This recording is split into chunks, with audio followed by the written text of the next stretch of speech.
Hello friends, welcome to TrendTechGuide. Today I'll show you how to zoom out of Google Chrome. If you are new to our channel, don't forget to subscribe. So let's start. First of all, you can see I'm here in Google Chrome. You can see my Google Chrome is zoomed. If I saw something like Facebook, you can see here my Chrome browser is zoomed in. So to zoom out this Google Chrome, first of all we need to do is go to these three dots on the top right and go to these settings. Now click on these three lines and over here you'll find this appearance.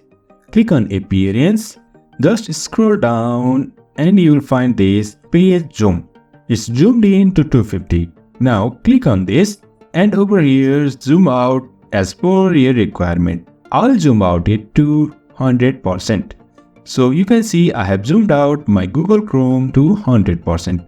If I go back, you can see my Google Chrome is zoomed out and is working fine.